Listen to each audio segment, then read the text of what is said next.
Alright, welcome back to my Frosthaven TTS playthrough. So, last time we finished the Caravan subquest, which was really fun. I mean, it's pretty easy with Snowspeaker, right?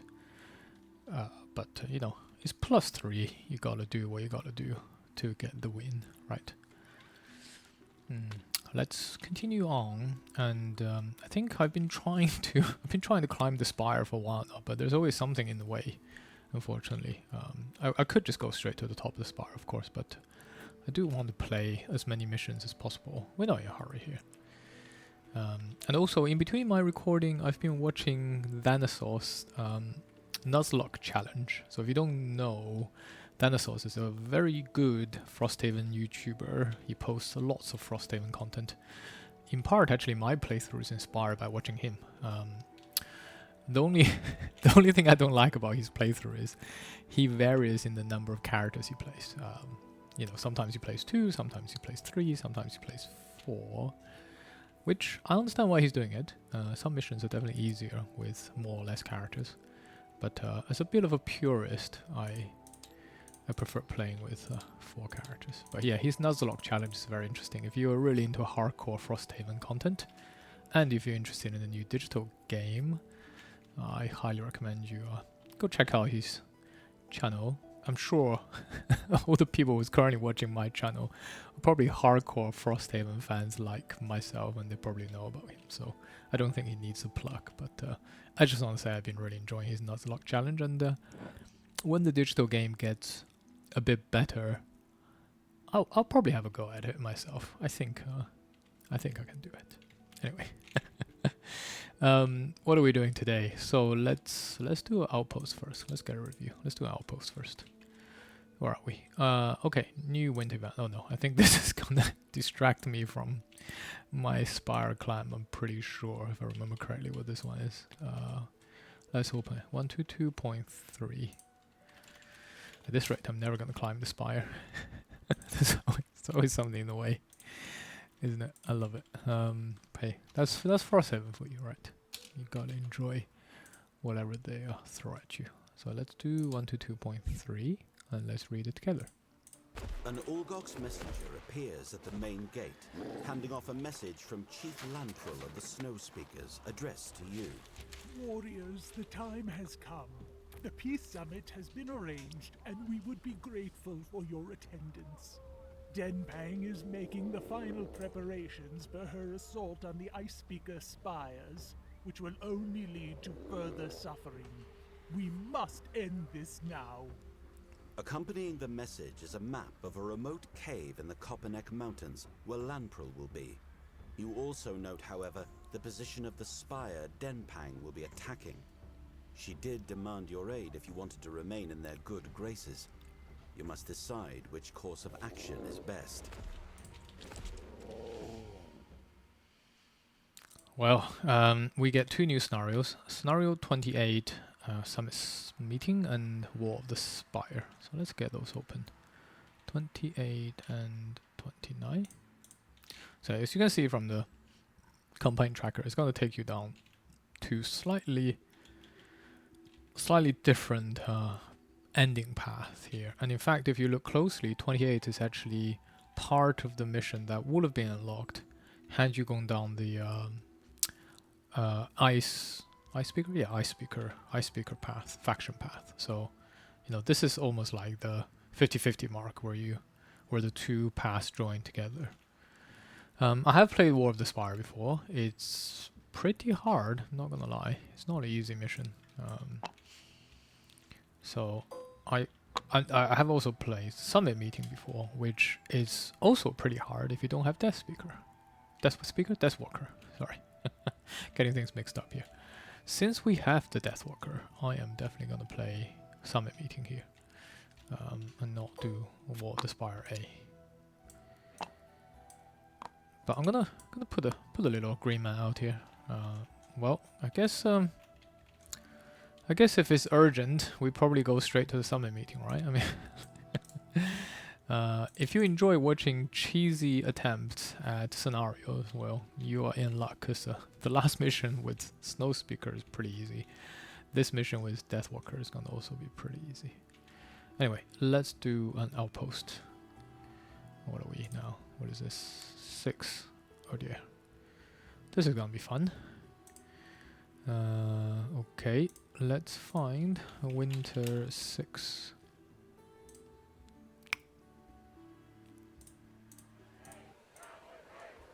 You're on your guard shift on the harbour wall when some commotion from below catches your attention. We're the ones risking our lives day in, day out for Frosthaven. It's time we got some recognition. You see a young guard standing on a radish crate inside the barracks yard. He's drawing a crowd of other guards. Why should the town protectors go angry, eh? Maybe instead of rationing our meals, the rest of the town should ration theirs. A few meagre cheers rise from the gathering. The speaker notices you watching from across the yard and shouts to you.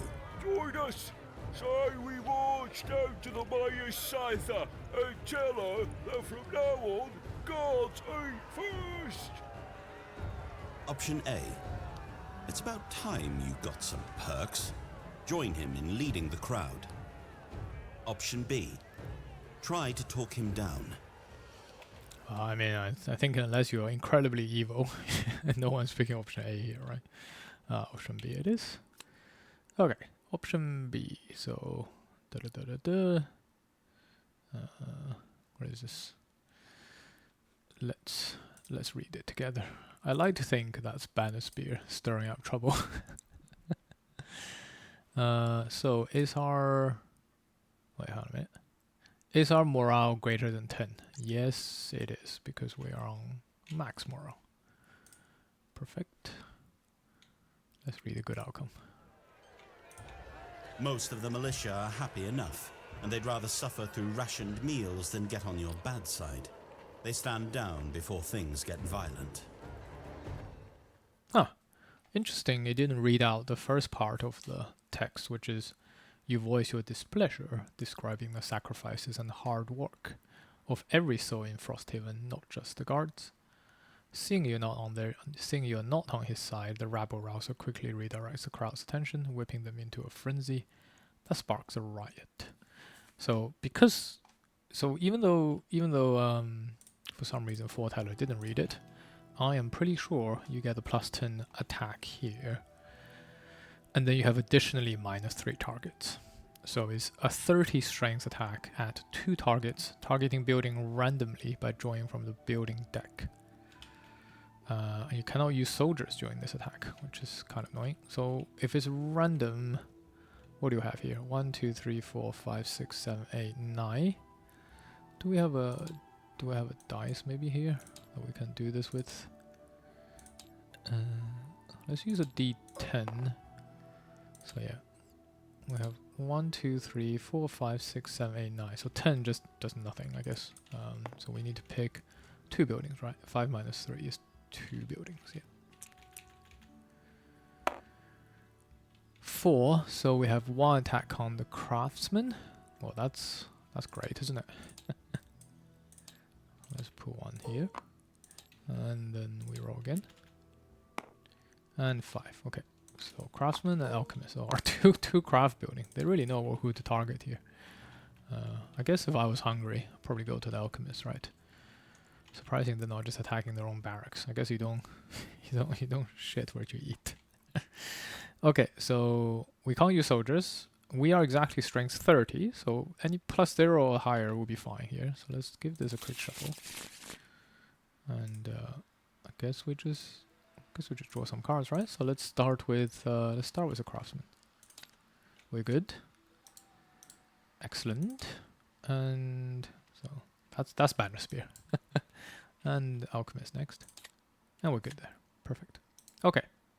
Bit scary. It could have wrecked some buildings there, but it didn't, so that's good enough. Unfortunately, we don't get any reward for this, unlike any normal attacks. We just fend them off, but that's fine with me. Alright, building operations. We can buy 2 metals, 1 hide, and 2 pieces of wood. I think we'll keep on doing it. So let's get... do we need any more crafting materials on these guys? I think we're pretty flush right now, aren't we? Sorry, let's do 2 metal for 4 gold. Sorry, 2 wood for 4 gold. Let's do 1 hide for 2 gold.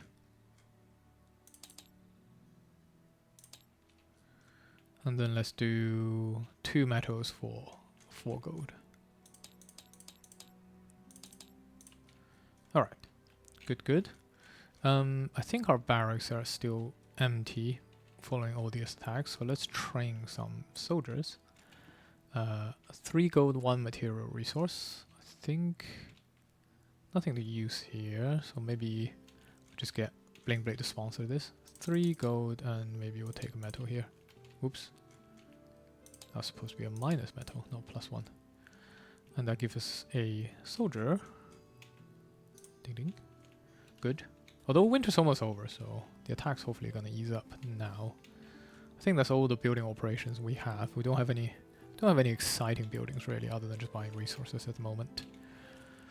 In terms of leveling up, I'm pretty sure we are close, but not quite there for 1 EXP off, unfortunately. So that's just that, isn't it? Still have some stuff to kill here. Okay, so that's that. Let's take a look at crafting. We have loads of herbs. Question is, do I really want to craft anything? I mean, the crab can't carry any more items at the moment, nor can Snowspeaker. So there isn't actually any potions I want to craft, unfortunately. But we'll have a look at items, I guess. Maybe we'll do construction first then, and let's commit to our building upgrade here. So we're not level 4 yet, so I can't upgrade Craftsman or Alchemist, which will be amazing. We can upgrade the Town Hall. No, we can't. This is level 4 as well, so we can't do that either. Can't do any wars either.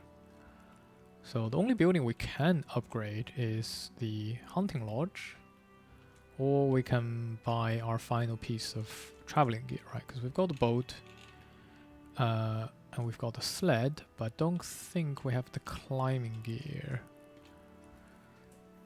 So I think, do you know what? Let's just do the Hunting Lodge for now. Get this out of the way. So it's 623 here. We have 1 discount. Let's look at the hides first. I'm pretty sure we got plenty of hides. Maybe a couple from here and 1 from here will be our 3 hides. 2 metals. We can take 1 there. Maybe 1 here, so our 2 metals, and we'll probably apply the discount from the carpenter on the wood here. So we need 5 wood.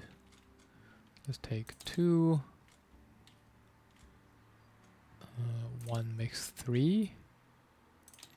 That's 4. Let's take 1 more from here and make it 5. Okay, here's our construction material all piled up and ready to go. Like I said, I don't think we want to craft anything. Have all the potions and all the items we ever need. I'll have to take a quick look at the craftsman, but I'm pretty sure there is anything in particular I would want for the team. To be fair, Deathwalker and Blinkblade are well overdue a retirement, but like I said, I really want to hold off Blinkblade until we unlock the path to retire Deathwalker, since that fjord mission is absolutely insanity in a nutshell. So yeah, pretty happy with Deathwalker's items here. I mean, Weight and Net is definitely a bit of a weak item by now. But we're not able to unlock the solo item yet, because Deathwalker solo on +3 is incredibly difficult and we're not quite ready yet. I'll definitely try and do it, if we can. Pretty happy with everything here. I guess the only thing I could potentially upgrade into is... where is a Slippery Blade, right? Don't even know where it is anymore. Not Corrupted Blade. Pretty sure I unlocked Slippery Blade before. Yeah, there we go. There's a lot of items, but it's genuinely a better item than Heavy Sword, so long as you play before a long rest. But I think we're good here. I mean, Rain Hammer is a pretty good upgrade for the crab, since by attacking enemies with Rain Hammer, especially range enemies, you ensure they stay close to you. It's not a bad upgrade, but I think for now we stick with the shield and the heavy sword. Move on to that at a later date. Yeah, I'm pretty happy with all the items we're carrying for now. Let's leave crafting to a later date. Okay, so I think that's everything. Let's just make the building and move on. So 5, 2, and 3. And we get to upgrade the hunting lodge here with 1 discount on the wood. So, yeah, as predicted, 2 hides for 2 gold. And we get +1 prosperity, which brings us very close to prosperity 4. That's pretty amazing. Alright, so since we've unlocked summit meeting, we're gonna go do summit meeting. And maybe this is a good time for us to get some masteries, potentially. What masteries are we missing? Probably get the Snow Speaker mastery out of the way. That would be quite nice. Yeah. With Deathwalker on the team, the summit meeting scenario is basically a UN peacekeeper mission. You just sit there and watch things as they happen. You don't really get to play, so it's gonna be pretty boring. And if you're not interested in cheesy ways of defeating a scenario, maybe you can skip this next video. Alright, let's do a road event. Winter Road 7.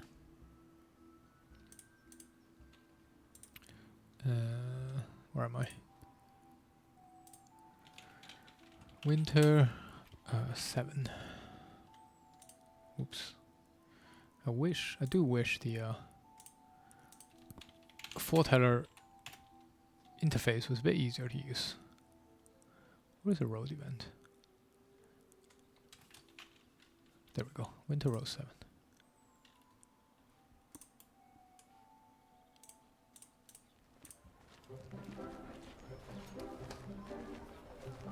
Walking out of Frosthaven's main gate, you hear a voice hustling up behind you. Wait! Just a minute!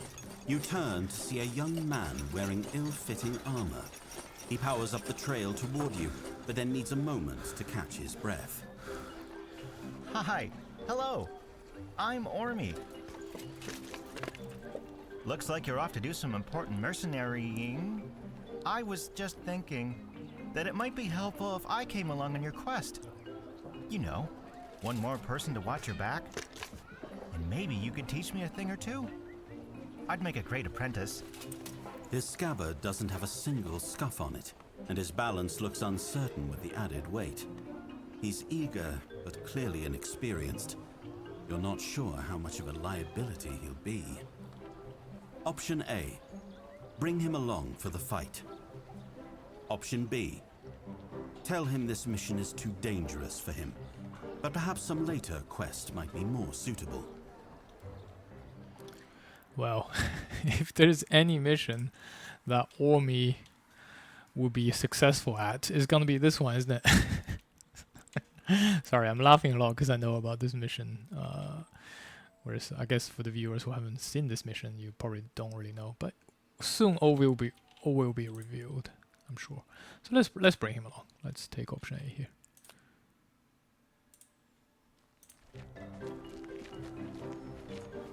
You won't regret this. Ormy joins you for the scenario.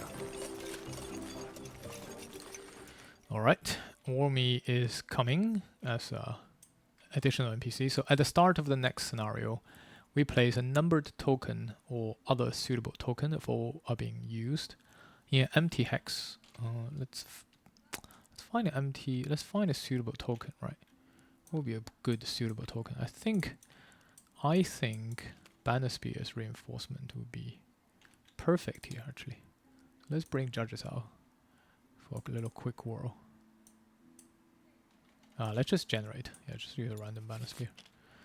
I think we are gonna use a reinforcement. It's a new Bob. Right, get rid of this. So let's have a look at Ormy together. Let's put this back. So Ormi has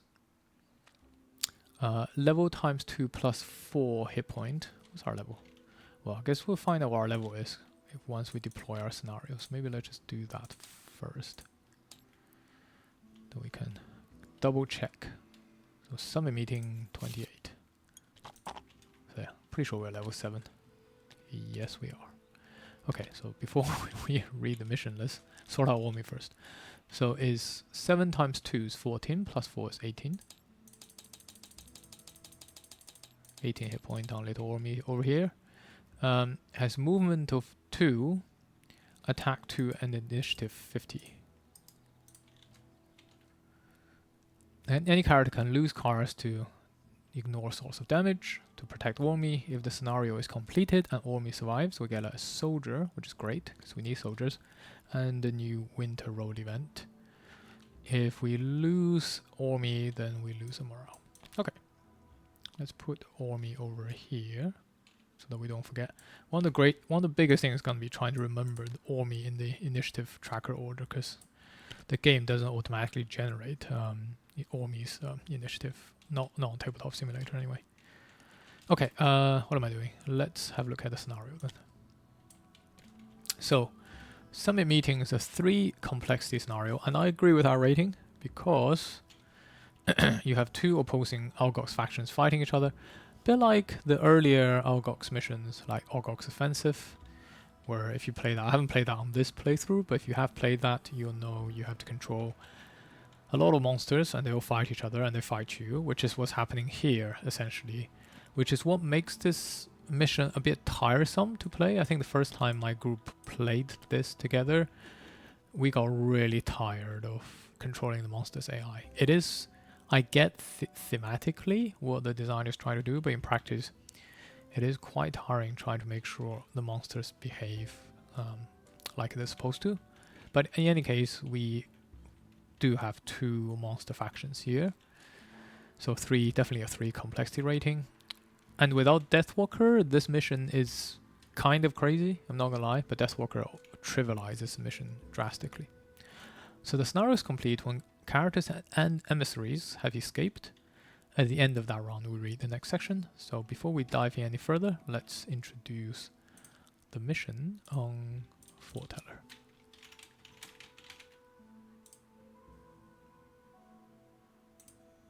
A secret meeting has been arranged.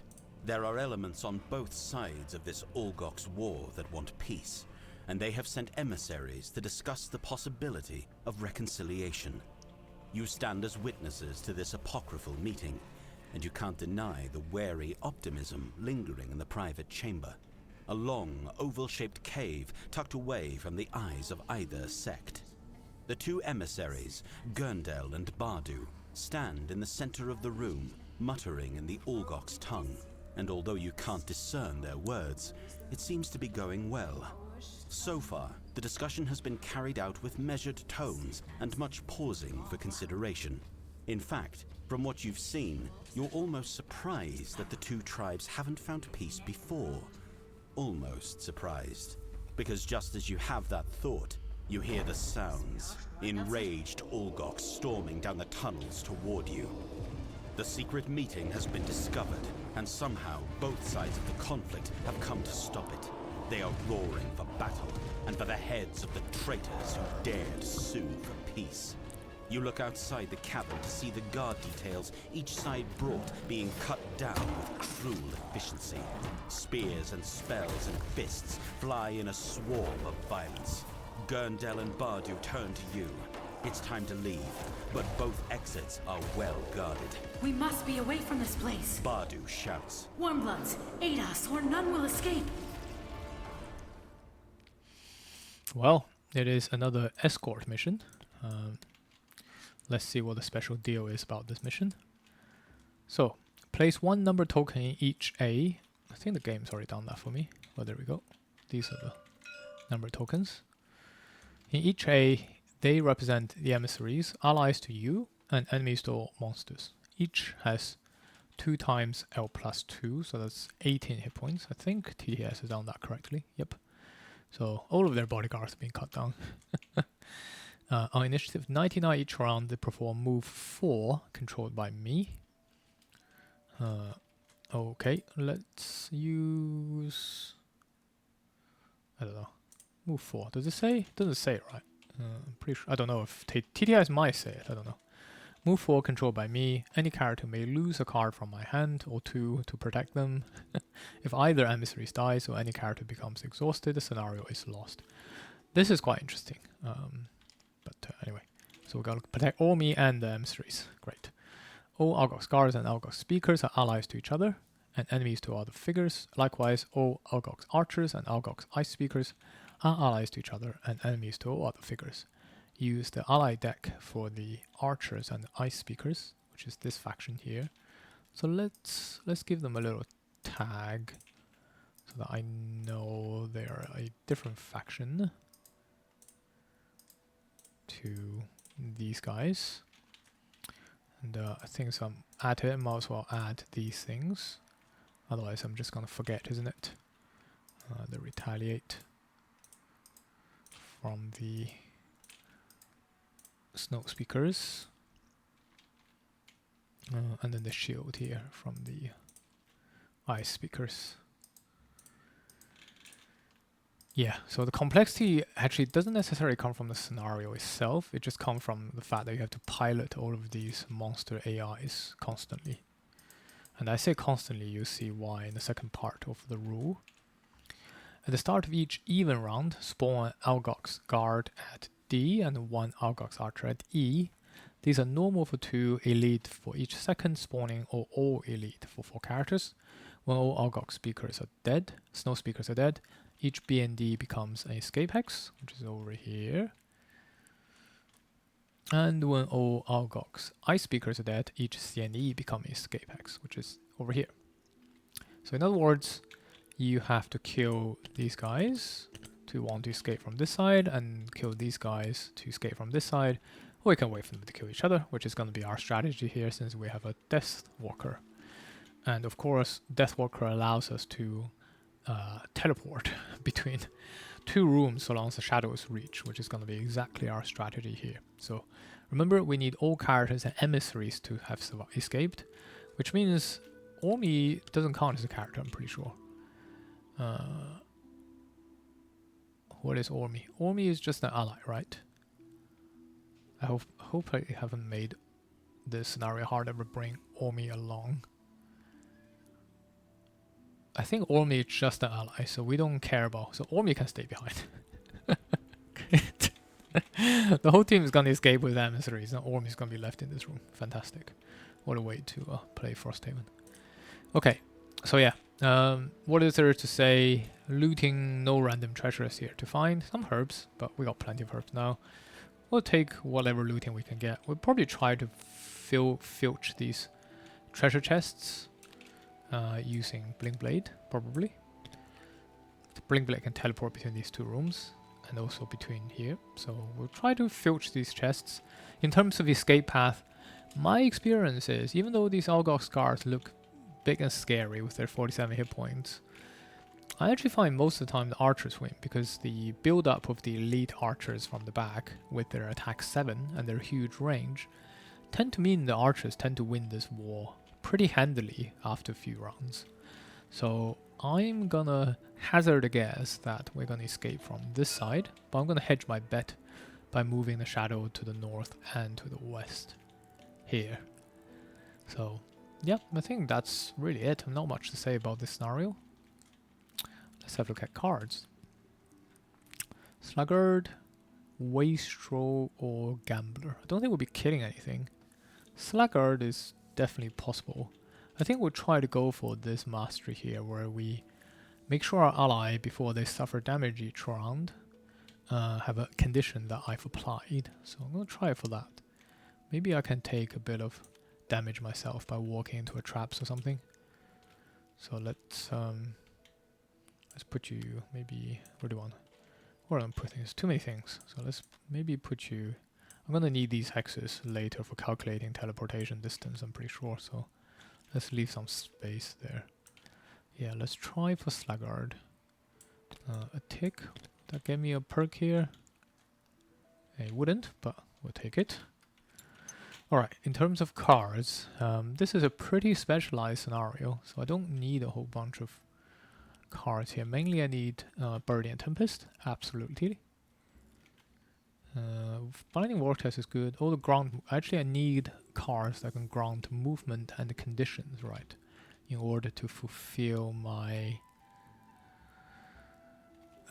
my masteries, so I need to remember that. So to protect Ormi, I need old ground movement to move Ormi back, and to fulfill my masteries, I need to be able to apply conditions on people. So this applies conditions. Enticing Breeze doesn't apply any conditions, so probably taking this one out here. Maybe for Frigid Growth, because Frigid Growth applies a condition. Zephyr Barrier applies condition. This is a ground movement. This is good movement for me. Lifting Gust is always good. Snowball applies a condition in regen. I think Whiteout is fine to take here. Birdie and Tempest is great. Shifting Snow is decent initiative. White Wind moves my allies around, so probably keep it like this then. I think that feels good. 1, 2, 3, 4, 5, 6, 7, 8, 9, 10, 11. Yeah, that's fine. These are all fine, to be honest. So let's leave it there. Crashing Tide, Crashing Tide. Burst Boots is probably the right item to take here, since we're not going to be moving out of this first room. I don't think I will care too much about Dancing Slipper. I guess Reinforced Shield can block an instance of Brittle if we ever get attacked, so maybe we switch our Heavy Sword here. I think everything else is more or less fine. There are Algox Guard here to kill, so maybe we tag them. We won't get our kill here. You never know. Unlikely, but we can dream, can't we?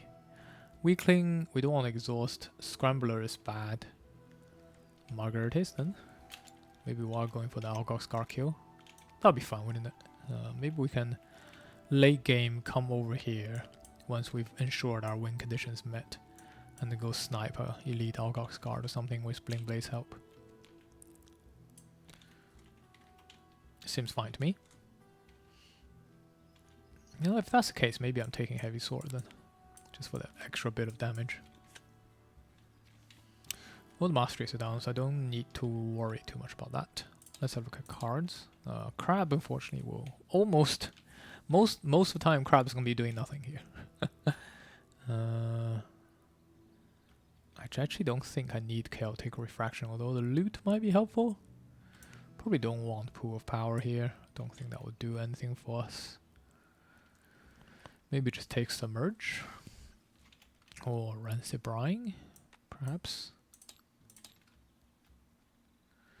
I think all of these are good. I mean, the crab is basically just going to be standing around here for most of the game, unfortunately. I think this is... Okay, maybe I'll take Submerge here, actually. Instead of Rising Flood. Just for some potential EXP gain. I think that's fine. Down to the depths might be good here since we need to move, and although there's no hazardous terrain on the tile at the moment, we're probably going to create a little bit with Snowspeaker. Maybe I take Rancid Brine out, maybe that's not super useful. I don't know. Let's just do it that way, it's all good. I was thinking maybe I'd take the poison just so I can try to snipe an Algox Guard later, perhaps. Seems excessive though. But it does work well with Submerge, so maybe we'll keep it that way. Okie dokes. Yeah, I think we're good here. Blinkblade. Do I need to switch equipment? I think this is okay. I think we probably keep Inspiring Helm actually to help move our allies around. Don't care about white card, don't care about that. Don't care about any of these things. Jump Boots I think is still good. So let's keep it here. Shirker, Duelist or Layabout. Have we done any of these? Shulker's done. Duelist, we're probably not gonna do, so let's try Layabout. Again, don't care about the ticks here. This is mostly just for fun.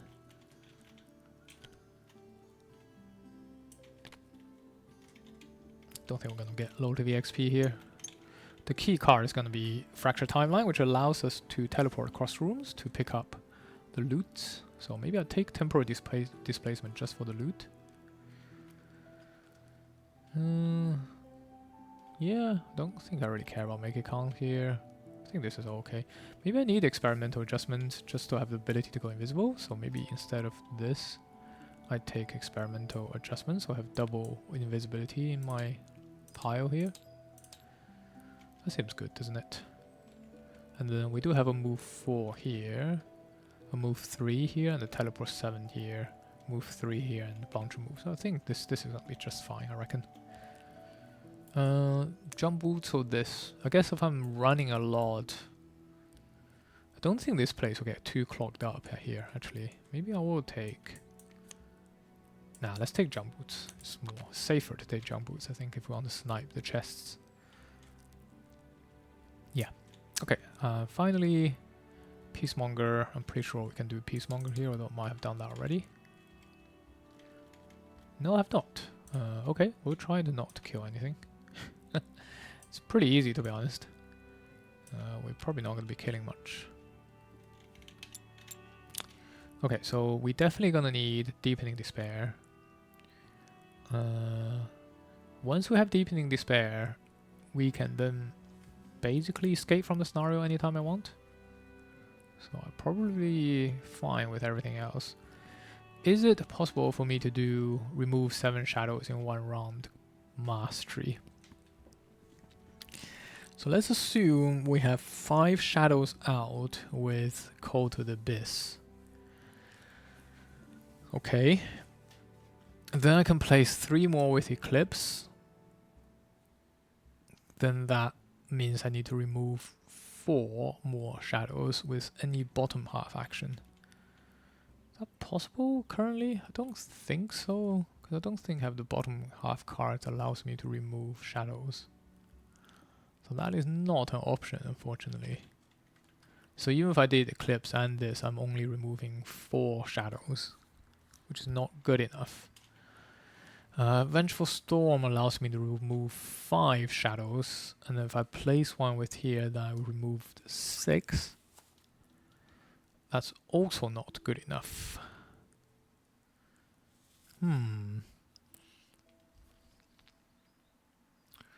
Or alternatively, I can have Fluid Knight out, suffer damage, removes a single shadow, place a shadow, then remove 5? That's still not good enough, because I need to remove 7 in 1 round.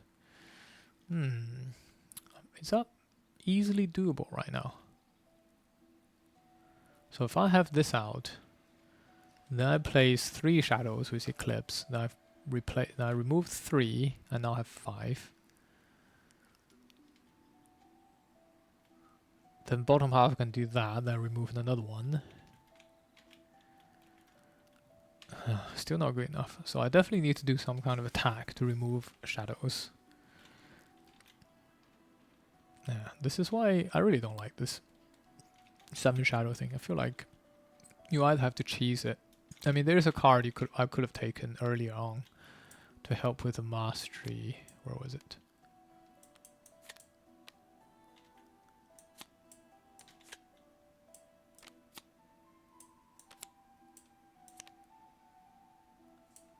I mean, to be fair,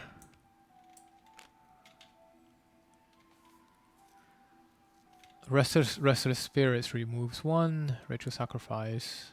Ritual Sacrifice is the card I could have taken, because I can remove any number of shadows. For each shadow removed, I get to grant ally or self shield. So this is a bottom half way of removing shadows. So combine that with Eclipse, you'll be able to remove 7 very, very easily. But I didn't take it. What did I take instead? I'm pretty sure I took a pretty important level 3 card. That, yeah, Deadbolt. Deadbolt's really good. I I don't think there's an easy way for me to remove all 7 shadows currently with my setup, unfortunately. Without any... I mean, with a solo item, it will be doable for sure. Any other way to remove shadows? So this can remove 5.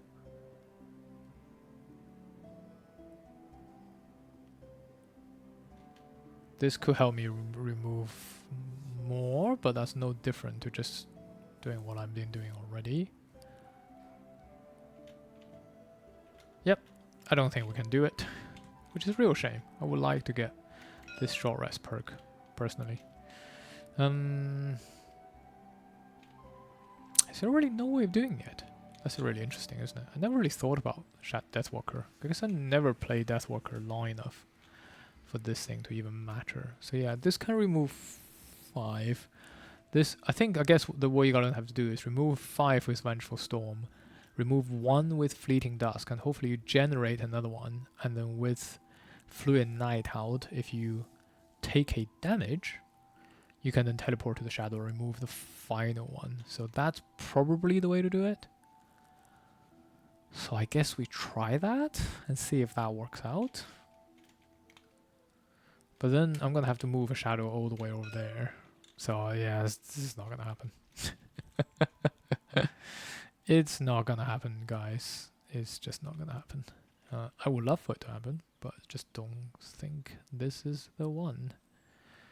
Okay, if that's the case, then I guess all I'm taking really is gonna be shadow movement. So let's take Black Barrage. I haven't taken Black Barrage for a long time. Let's drop Vengeful Spirit for now. Do I want Wave of Anguish? I think that's probably a bit of overkill. With between Black Barrage and Deadbolt, I think we got enough shadow movements. We still want to generate some shadows.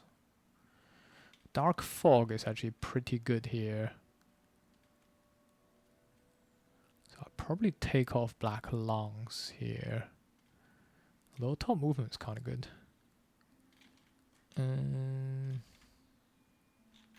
Sorry. Spent too long thinking about the mastery, forgot what I'm actually doing here, which is trying to finish the mission. Never do that. You gotta always play to the primary objective.